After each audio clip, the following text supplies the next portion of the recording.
Прежде всего, First of all, I would like to thank Prime Minister of India, Modi, and all the Indian colleagues for productive work during G20 presidency this year. A lot was done to focus the activity of G20 member states on seeking solutions to truly relevant issues of international social economic agenda. This is why G20 was created as an important multilateral governance structure in sphere of global economy and finance. This consolidating approach, in our view, is now in demand. Moreover, confrontation attempts of different kind are still being used. Some colleagues in their speeches already said that they see, they're surprised by the aggression of Russia in Ukraine. Yes, of course, warfare is always a tragedy for people, for families, for the country. And of course, we have to think how to stop this tragedy.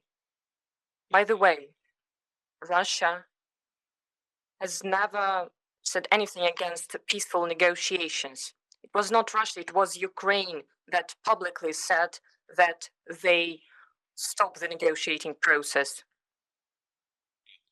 There was a decree of the president that prohibits any negotiations with Russia.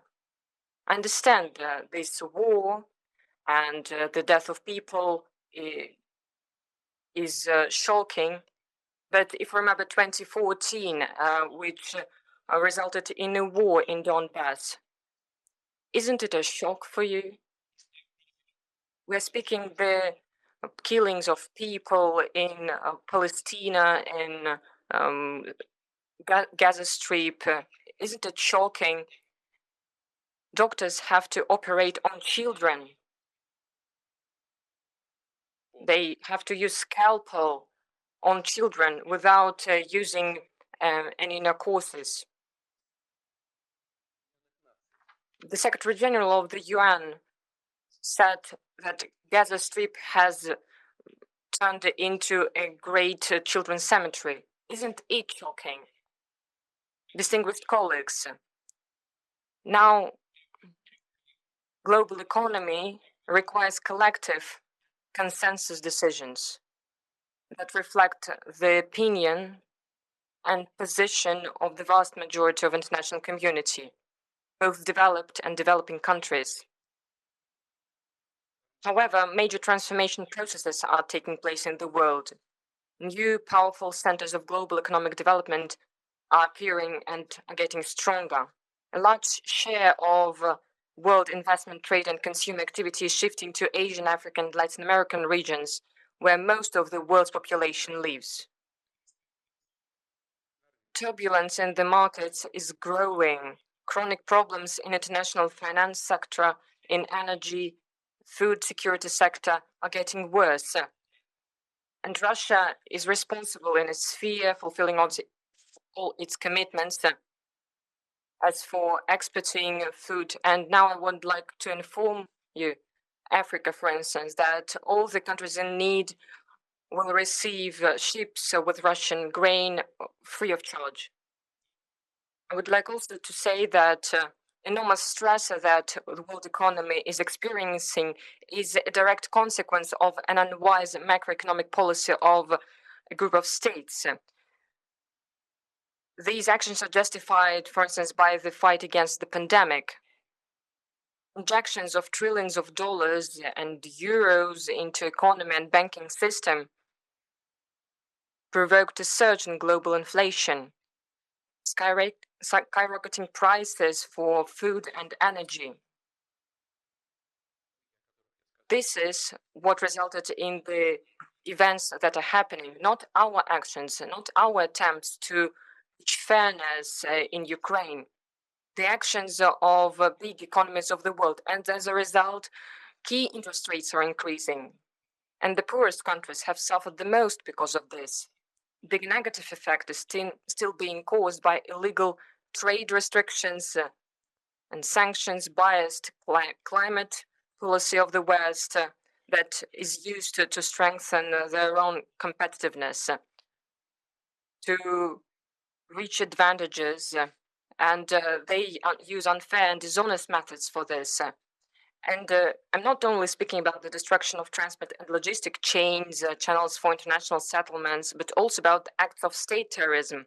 A striking example is an explosion of Nord Stream gas pipeline that lies on the bottom of the Baltic Sea. Russia stands for restoring the spirit of open and mutually beneficial international economic cooperation based on the UN Charter and principles of collegial and mutually respectful joint work. It's important to seek effective optimization of global economic governance system, namely to reboot WTO fully, including its arbitration function. It's necessary to increase the role of developing economies in international finance institutions, including IMF and the World Bank, to use the resources of these organizations for the development of countries and regions that really need it, and not for short-term political goals.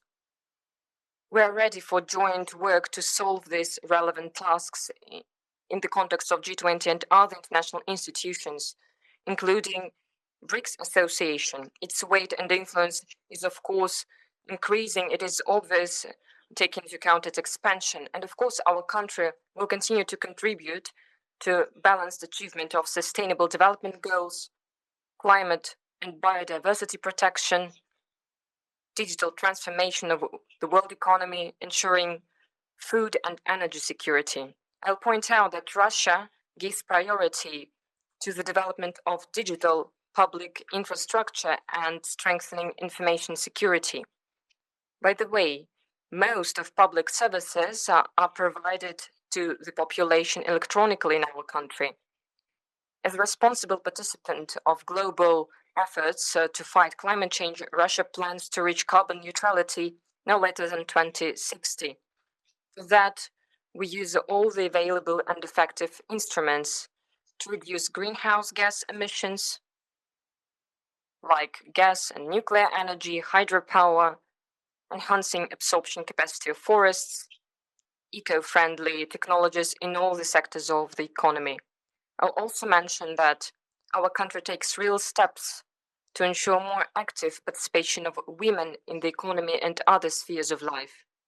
Today, women hold solid and important positions in public governance, in business. They manage many leading enterprises, research institutes, and civil society organizations. In conclusion, I would like once again to commend the efforts of Indian presidency and to wish success to our Brazilian friends that in several days, on the 1st of December, will take over the G20 presidency. Thank you for your attention. Thank you.